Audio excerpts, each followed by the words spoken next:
Dice la palabra de Dios en el libro del profeta Miqueas, capítulo 7, versículo 7. Mas yo a Jehová miraré, esperaré al Dios de mi salvación. El Dios mío me oirá.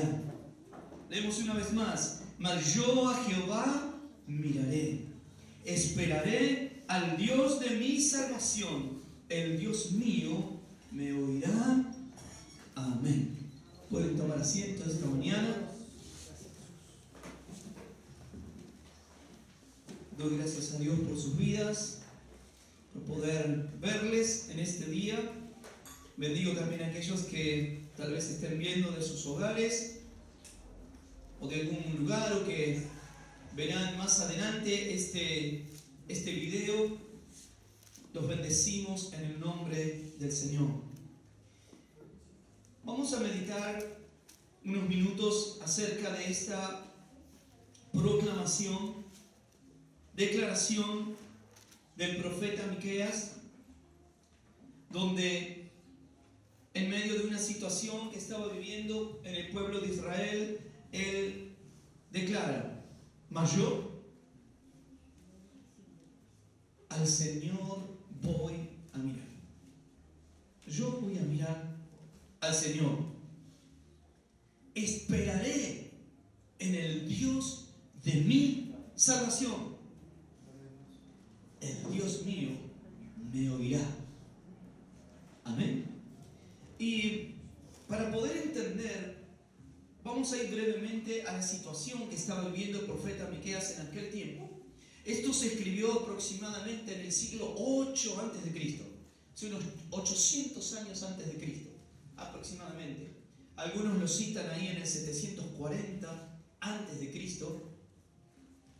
Y la situación del pueblo de Israel, estaban ya separadas, Samaria, la ciudad de Samaria, con el reino del norte por un lado, y en Jerusalén con el reino del sur por otro lado. Israel estaba dividido, estaba separado, y la situación era caótica, sobre todo y por sobre todas las cosas espiritualmente.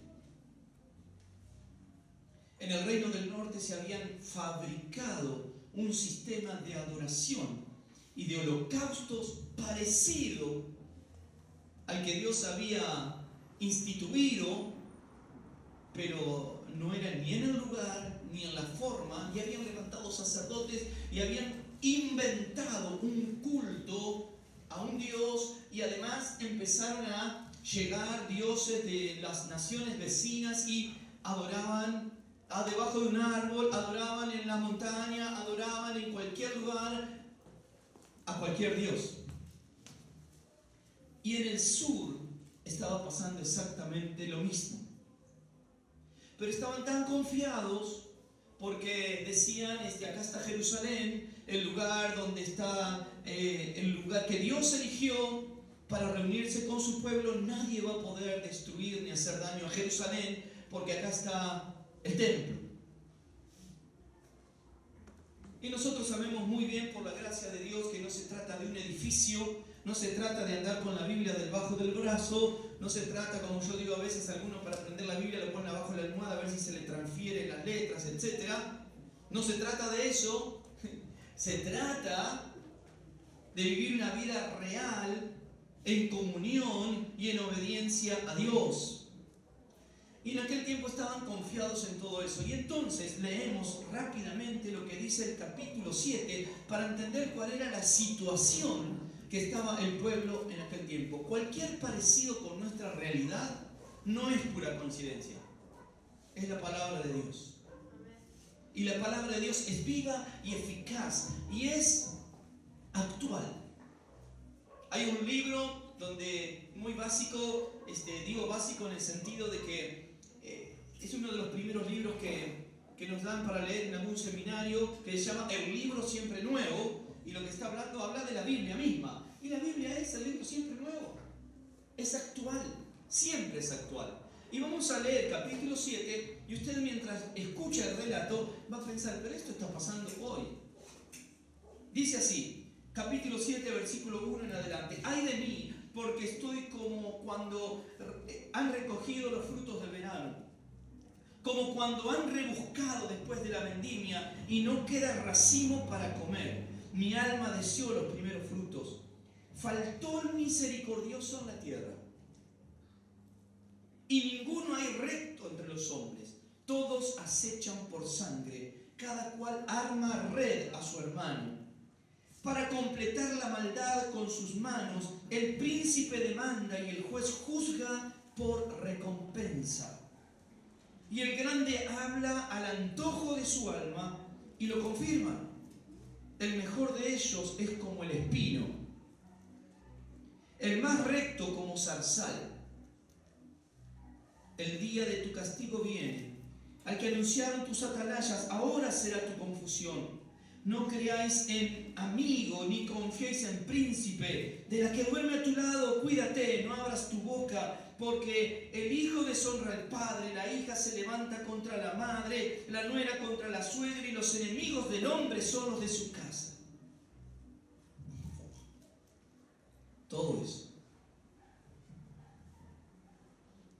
Está hablando de la condición espiritual, moral, que vivía en aquel tiempo. ¿No se parece un poco a nuestro tiempo también? Bueno, el libro de Miqueas es una profecía que, como toda profecía, tiene un doble cumplimiento. Tiene un cumplimiento casi inmediato para lo que sucedió y lo que sucedería en unos años siguientes, tanto en Samaria como en Jerusalén, pero también tiene un cumplimiento para nuestros tiempos y para el fin de los tiempos. Porque en Miqueas, si usted lee todo el libro, que no es muy extenso, va a encontrar que hay profecías acerca de la segunda venida del Señor y su instauración en el reino aquí. Pero estaba sucediendo todo esto. Fíjense qué tremendo. Dice, no confíes ni de tu hermano, ni de los que viven en tu casa. O sea, el nivel de maldad había subido a tal punto de que ya nadie confiaba en nadie. Acá es tremendo cuando dice, el príncipe demanda y el juez juzga por recompensa. ¿Qué es eso? Coima. Todos acechan por sangre, cada cual arma red a su hermano. Todos quieren de alguna manera estafar al otro. Mentiras, engaños, calumnias. Dice el 2, faltó el misericordioso. No hay quien haga misericordia. El que parece que hace algo bueno, lo hace porque está tramando algo. Porque quiere sacar provecho de algún lado. ¿Vieron cómo dice ese dicho? Cuando la limosna es grande, hasta el santo desconfía. Bueno, estaba sucediendo todo esto. Nadie confiaba absolutamente en nadie. La injusticia era justicia y la justicia era injusticia. Lo bueno malo y lo malo bueno. El hijo deshonra al padre. La hija se levanta contra la madre, etcétera, etcétera. Yo que trabajo en la docencia y que puedo verlo tanto con los padres, con los hijos, es increíble la degradación de la familia, es increíble.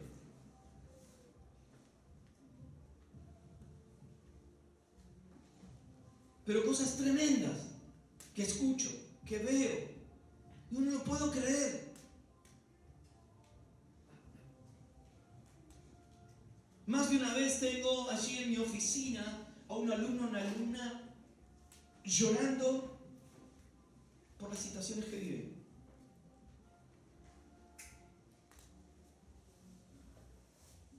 Y veo padres que dicen, yo ya no sé qué hacer. Estoy hablando de chicos de 11, 12, 13 años. No sé qué hacer. Una vez llamamos a la escuela porque un alumno tenía un problema y la madre dice, no, hablen ustedes con él por teléfono porque a mí no me hace caso.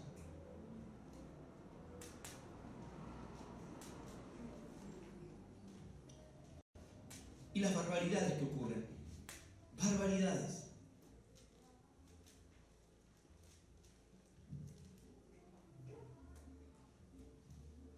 Dice el profeta: mas yo al Señor miraré, esperaré al Dios de mi salvación. El Dios mío me oirá. Miqueas, el nombre de Miqueas significa ¿quién es como el Señor? ¿Quién es como Él? ¿Quién es como Jehová, Dios?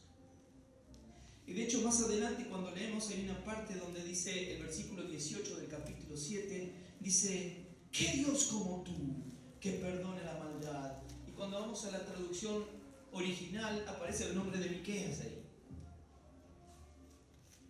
que significa ¿quién es como Dios? Ahora, esto estaba sucediendo aproximadamente en el 740 antes de Cristo, y él comienza a hablar esto. Esta última parte, el capítulo 7, es como una declaración desgarradora de los hechos que estaba viviendo el profeta.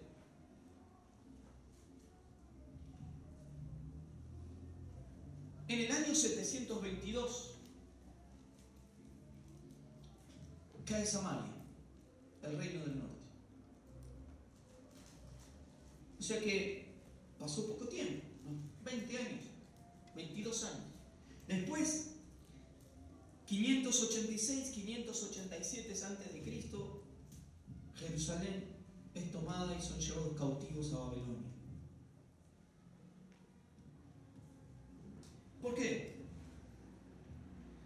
No solamente Miqueas, sino otros profetas como Jeremías, Isaías, estaban anunciando lo que iba a ocurrir. A causa del pecado, de la desobediencia. Y hoy, hermanos, encontramos que cada vez más lo malo es naturalizado. ¿Qué quiere decir naturalizado? Que se transforma en algo común y corriente y que todos aceptan. Todos aceptan. Fíjense que la mayoría de las personas que aparecen en televisión víctimas de un robo, dicen: bueno, no, pero gracias, menos mal que no me golpearon, que no me mataron.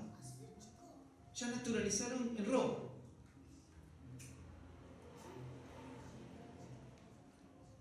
No es normal que roben.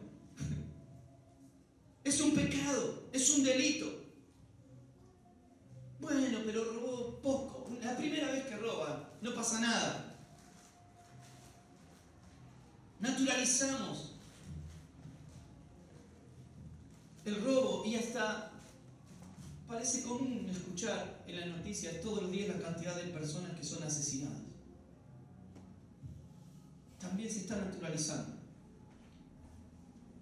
Violaciones, violencia, maltrato de todo tipo, estafas. Por un lado escuchamos a los gobiernos decir: no, estamos trabajando para el pueblo, y por el otro lado están dejando personas en la calle con hipotecas, con cosas, etcétera, etcétera.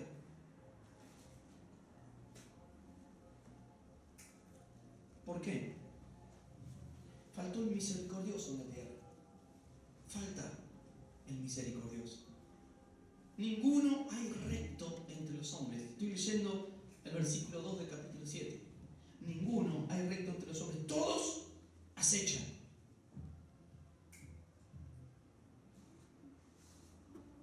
Claro, la Biblia también nos dice en Proverbio que estos caen en su propia red en algún momento. Y nosotros vivimos en esta sociedad. ¿Cuántos viven acá en Argentina? Y si estuviera viviendo en Uruguay lo mismo, en Paraguay lo mismo, en Europa lo mismo, en Asia lo mismo.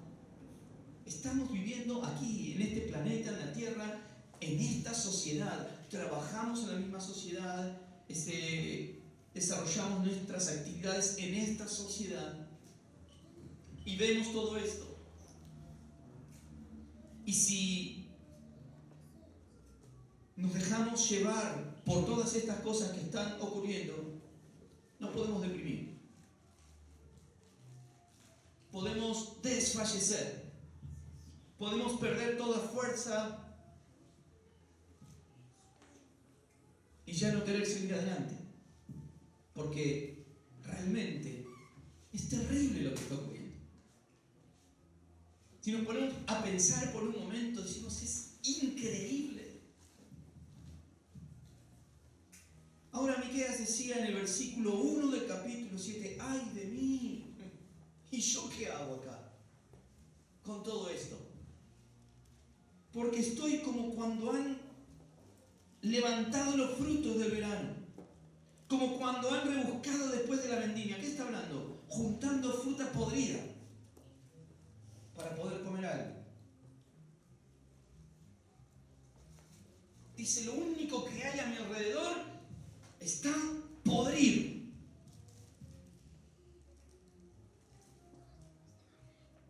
No sé si le pasó alguna vez a usted, si le puso a observar un poco. Y hasta lo pudo haber pensado, dicho, está todo podrido, está todo mal.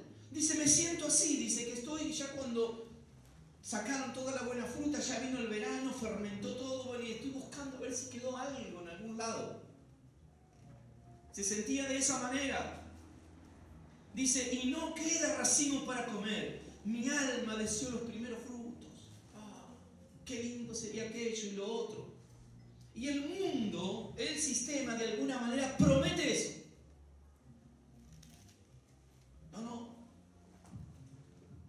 Ahora viene el cambio.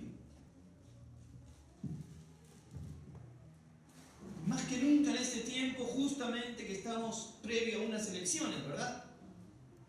Por todos lados nos bombardean. Todos tienen muy buenas ideas y todo va a ser maravilloso y lindo y bueno. Pero la fruta está podrida. ¿No? Dice, me siento así. Falta todo esto. Ahora, la situación espiritual es igual a la nuestra, lo que estaba sucediendo allí en Miqueas en el pueblo. Apartados de Dios, aunque decían que seguían a Dios también. Adoramos a Jehová, Dios nuestro, pero también hacían orgías con los cultos a dioses paganos. Ahora, también vamos a encontrar en este versículo 7 que leímos al principio, dice, mas yo miraré al Señor. ¿Por qué él dice, voy a mirar al Señor? Porque sabía que venía un juicio. Venía un juicio de parte de Dios. Justo juicio de Dios sobre Israel. Tanto el reino del norte como el reino del sur, que pensaban que no iba a llegar, pero también llegó. Y estos se burlaban. Nunca nos va a pasar nada. Incluso cuando cae primero el reino del norte, los del sur dijeron sí, pero porque ellos no tienen el templo. Porque no es la ciudad santa de Jerusalén. Por eso les pasó eso. Nosotros somos intocables.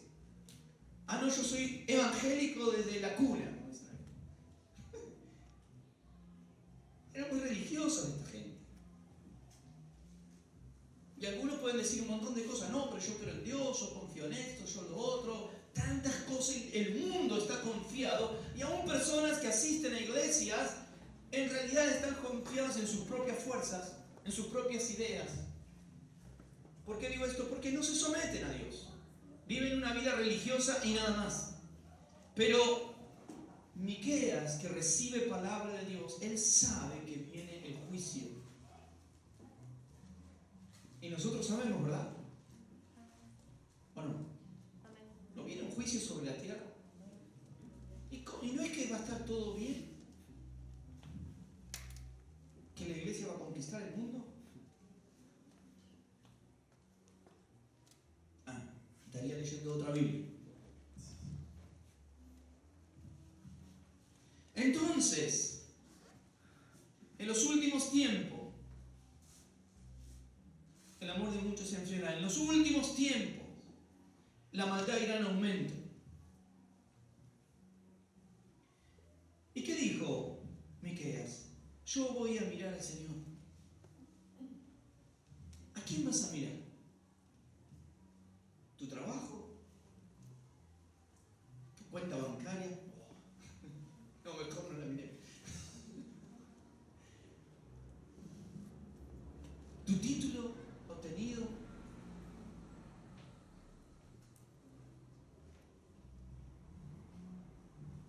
lo lindo que sos, ¿qué vas a mirar? Hay un político que te convenció, este va a arreglar todas las cosas. ¿A quién vas a mirar? Miqueas dijo, no hay ninguno bueno, ni uno solo, todos acechan. Yo voy a mirar al Señor. Voy a mirar al Señor. ¿A quién estás mirando hoy? No digo literalmente en este momento, supongo que me estás mirando a mí. ¿A dónde está tu mirada? Recordemos lo que pasó cuando Pedro caminó sobre el mar, ¿recuerdan? Qué tremendo, qué milagro maravilloso. Jesús dijo, vení Pedro. Y Pedro se bajó y caminó sobre el mar. Así nosotros también fuimos llamados por el Señor. Y dijo, vení. Vení a mí todo aquel que esté trabajado y cansado, y yo salí corriendo cuando escuché esa voz en mi corazón. Y usted también.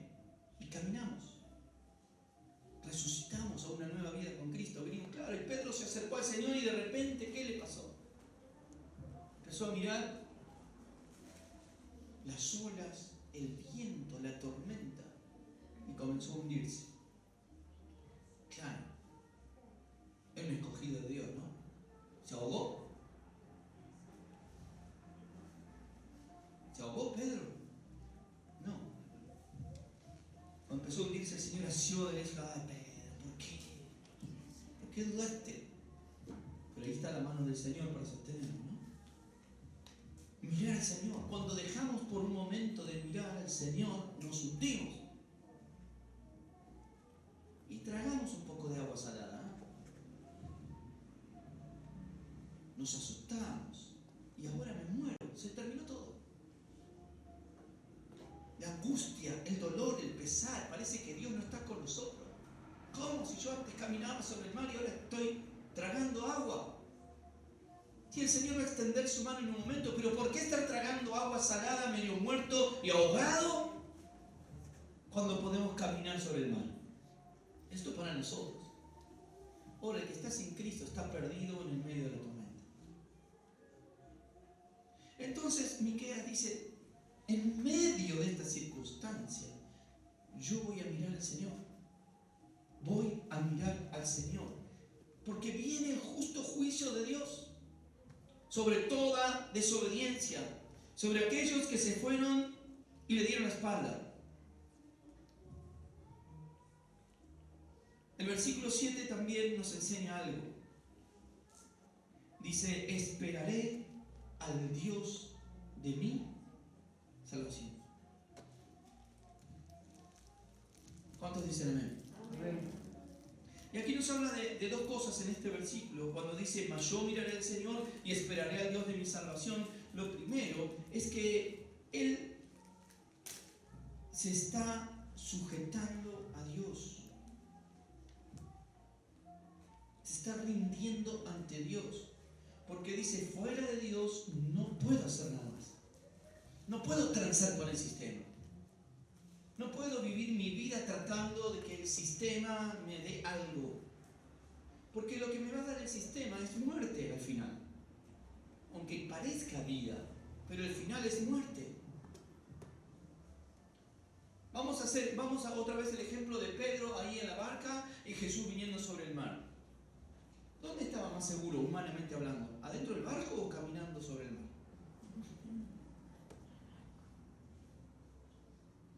Ese es el sistema. Te da seguridad, pero estás lejos de Cristo.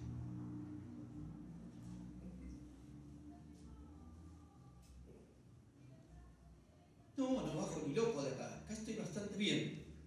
¿Cómo me voy a aventurar en el medio de la tormenta a caminar sobre el agua? Por eso acá lo que dice él, esperaré al Dios de mi salvación. Está hablando de fe.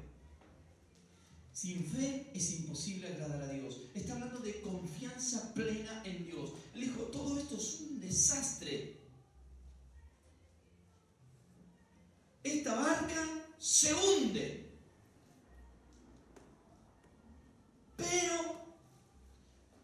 tengo la oportunidad de mirar a Dios. Y si yo miro a Dios, voy a esperar en Él. Voy a confiar en Él. Tengo fe en Dios, en lo que Él ha hecho, en lo que Él representa. Y Dios que es vida, vida en abundancia. Dios es poderoso. Dios nos ha dado una nueva oportunidad. Aquellos que somos sus hijos, que son sus hijas. Dice, mas yo miraré al Señor, esperaré al Dios de mi salvación. Fe. ¿Por qué hay personas que no se sujetan a Dios? ¿Por qué hay personas que no obedecen a Dios? Y dicen, yo quisiera obedecer a Dios, no puedo. O a veces encontramos que parecería que vamos bien y de repente ya se ponen rebeldes y desobedientes otra vez. ¿Cuál es el problema? Yo una vez escuché un mensaje que coincido plenamente y siempre lo comparto cuando hablo de estos temas. Digo, si querés saber cuánta fe tenés, tenés que medir cuán obediente sos. Cuanto más obediente seas a la palabra de Dios, quiere decir que más fe tenés. Cuando menos obediente sos, menos fe tenés. Porque para obedecer a Dios, tenemos que tener fe. Tenemos que tener confianza en Dios. Decir, primero el Señor. Me bajo del barco. Parece un cuento y parece algo, un relato lindo, hasta en la escuela bíblica lo han dibujado. Pedro caminando sobre las olas. Pero vamos a la situación. En una barca de madera, precaria, en una tormenta tremenda, y de repente ahí más o menos agarrándose de un palo para no caerse al agua y ahogarse y morirse, y de repente primero alguien que viene en el medio del mar, que pensaban que era un fantasma, dice, camina sobre las aguas. ¿Para ustedes es fácil eso?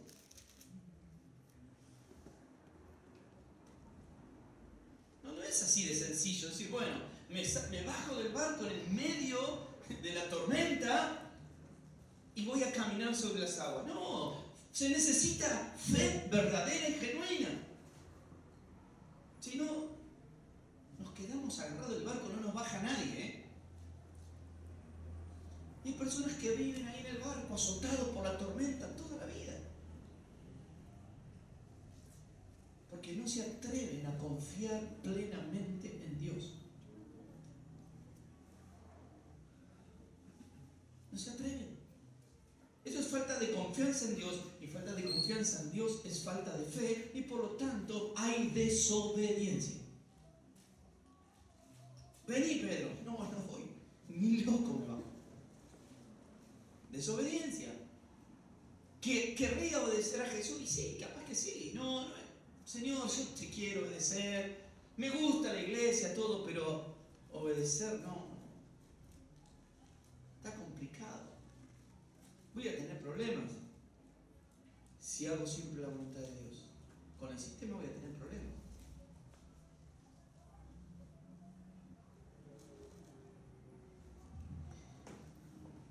Confianza. Miqueas dice, no me puedo unir a este sistema. Está podrido.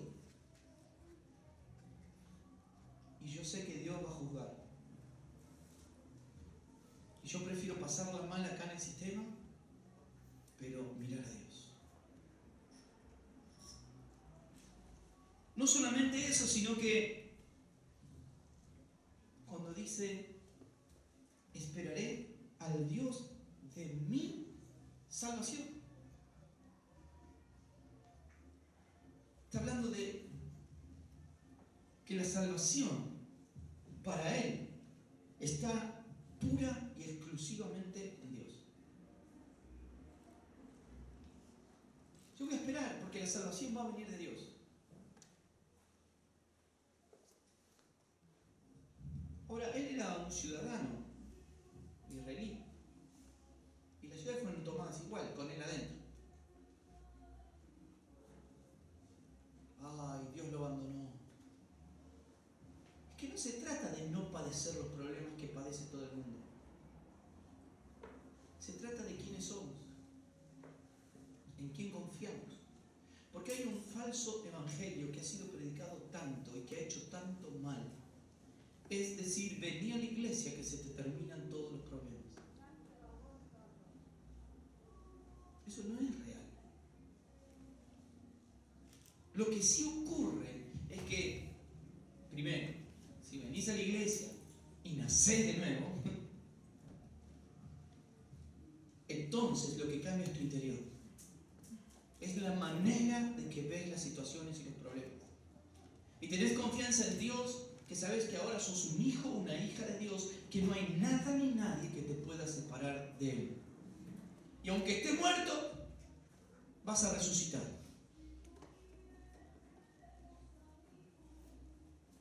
Amén. Porque si no caemos en ese falso positivismo dentro de las iglesias, si no, bueno, y aparecen esto de las declaraciones y tantas otras cosas, y no, tenés que mirar un poco más y, no sé, como la nueva era, mirate al espejo todos los días y decís, sos un campeón. Y declarás que te va a ir bien y que esto y que vas a ser millonario y tantas otras cosas. No, de eso no se trata la iglesia, de eso no se trata el reino de Dios. El reino de Dios se trata de personas que se iban al infierno por toda la eternidad, personas que han sido salvadas y rescatadas y ahora van al cielo por toda la eternidad. Y que mientras estamos aquí en la tierra lo que hacemos es testificamos como hacía Miqueas. Era un desastre todo y él anunciaba, miren que viene un juicio, arrepiéntanse. Esa es nuestra función. Y por su gracia y su misericordia y su amor, Dios nos renueva las fuerzas cada día para seguir adelante, a pesar de los problemas que tenemos y de las dificultades. Ahora, dice el versículo 8, tú, enemiga mía, no te alegres de mí, porque aunque caí, me levantaré. Aunque more en tinieblas, Jehová será mi luz. Bueno, es una profecía que él lo toma para él y lo toma para Israel también. Porque si usted continúa leyendo los últimos versículos, habla de la futura restauración de Israel, de la promesa de Dios para ese pueblo, que a pesar de que iba a ser destruido y que iban a ser llevados cautivos, habla de una restauración, de una vuelta por la gracia y misericordia de Dios. Y Miqueas dice, sí, se podrán reír, se podrán burlar porque yo sigo mirando a Dios, porque sigo confiando a Dios y me pasa lo mismo que a todos. ¿O no? ¿No les ha pasado? Ay, ¿para qué vas a la iglesia? ¿Para qué es esto? ¿Para qué orás? ¿Para qué cantás en la iglesia si mira, tenés los mismos problemas que todos los demás? ¿De qué te sirve servir a Dios? Miqueas dice, cuando dice acá enemiga mía, se está refiriendo a la ciudad babilónica, porque era justamente de donde venían las burlas, los ataques. Decían, mira, estos son un desastre. Y encima confían en un Dios que no los ayuda. Aunque caí, me levantaré. Aunque more en tinieblas, el Señor será mi luz. Amén. Un día reinaremos con el Señor. Pablo, ¿qué dijo en un momento? Para mí el morir es ganancia. ¿Por qué dijo eso Pablo? Porque ¿cuál es el problema de la muerte para un verdadero hijo de Dios? No, al contrario, no es un problema. Es un adelantarse a una vida increíblemente maravillosa. Claro, ¿cuándo es ese momento? Cuando Él quiere. Cuando ya cumplió su propósito con nosotros acá en la tierra. Entonces Él nos llama.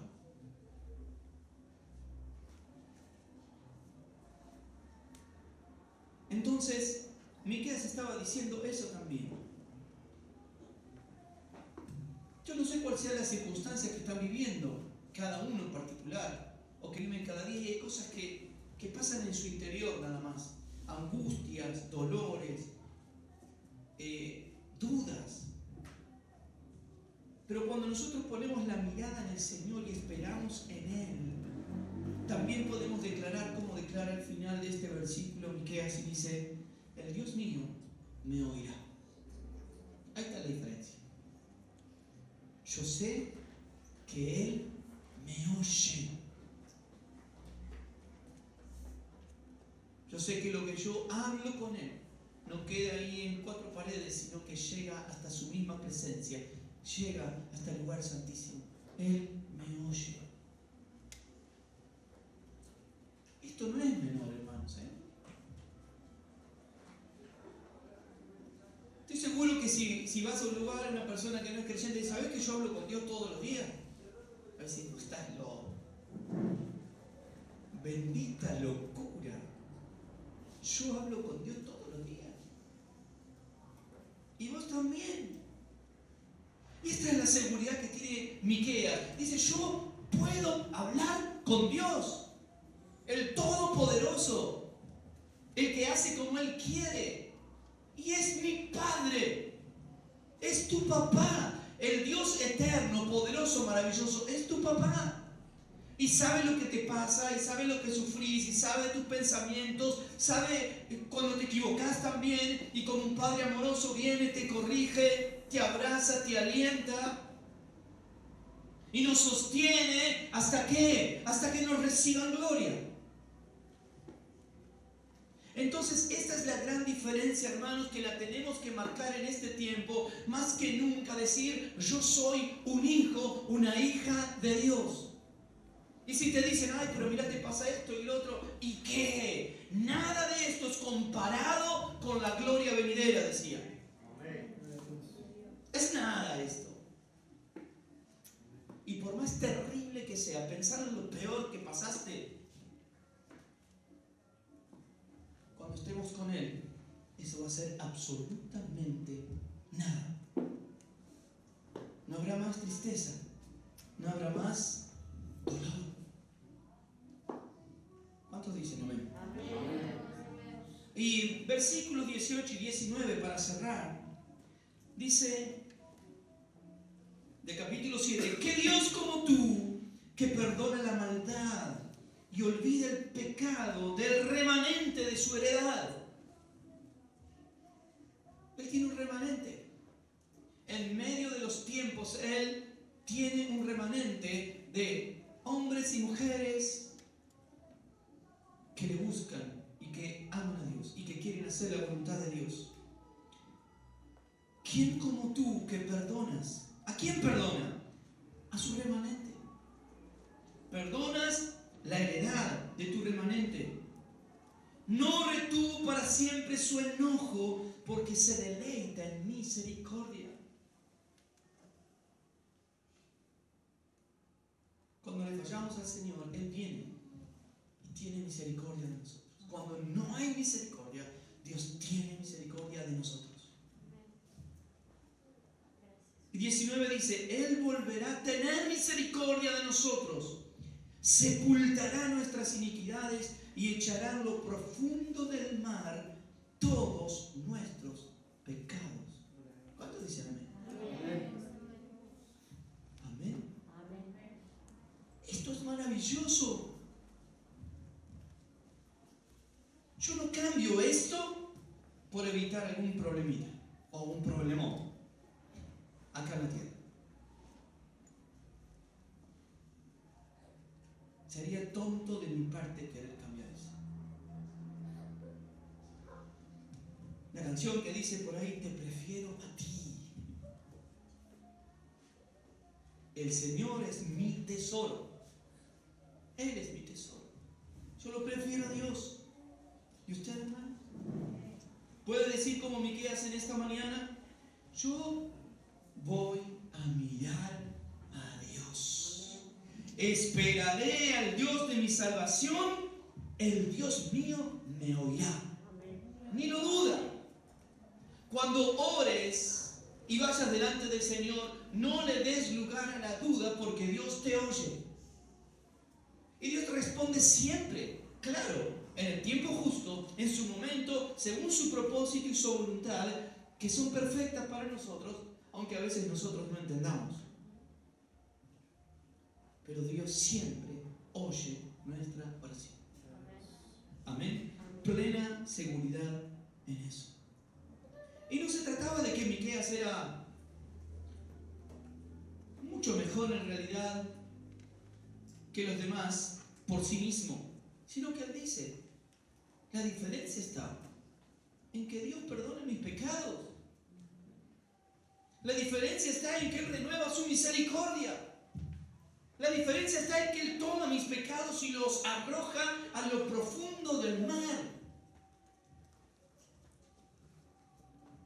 Vemos también en un libro del Antiguo Testamento la gracia de Dios obrando en la vida de un hombre y de un pueblo. ¿Cuántos dicen amén? Hermanos, más que nunca en este tiempo, miremos al Señor. Y mirar al Señor significa mirar en su palabra y decirle, Señor, ayúdame a comprender tu palabra y a ser obediente a ella. ¿Cuántos dicen amén? Amén. Vamos a ponernos de pie.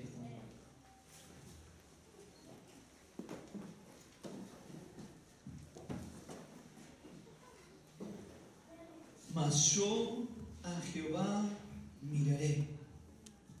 Esperaré al Dios de mi salvación, el Dios mío me oirá. ¿Y saben lo tremendo de esto? Que un día le veremos cara a cara, tal como Él es. ¿Cuántos tienen deseo de ver cara a cara al Señor? Aquel que dio su vida por nosotros. Aquel que tiene tanta paciencia con nosotros, que cada mañana renueva sus misericordias. Dice, nos descarriamos como ovejas, pero Él va al buen pastor y nos trae nuevamente al redil. Yo quiero verle cara a cara. Antiguo himno, Ángel, ¿no? Dice, cara a cara espero verle, más allá del cielo azul. Cara a cara en plena gloria he de ver a mi Jesús. Amén. Él es nuestro tesoro. Él es mi mayor deseo. Entonces, cuando eso ocurre, todo lo demás está en segundo, tercero, cuarto, quinto, décimo, no me interesa, pero no puede ocupar el lugar de Dios. Cuando ocurre eso, podemos decir, como decía Miqueas, yo voy a esperar al Señor, no sé qué vas a hacer vos, no sé qué va a haber el sistema, pero yo voy a mirar al Señor, voy a esperar al Dios de mi salvación, porque Él me oye, Él me escucha. Amén. Y si en esta mañana tiene una petición, tiene algo particular para hablar con el Señor, es un buen momento para cerrar sus ojos. Si quiere levantar sus manos, arrodillarse como usted quiera, decirle, Señor, hoy voy a hablar con vos con la plena seguridad y certeza de que escuchás mi oración.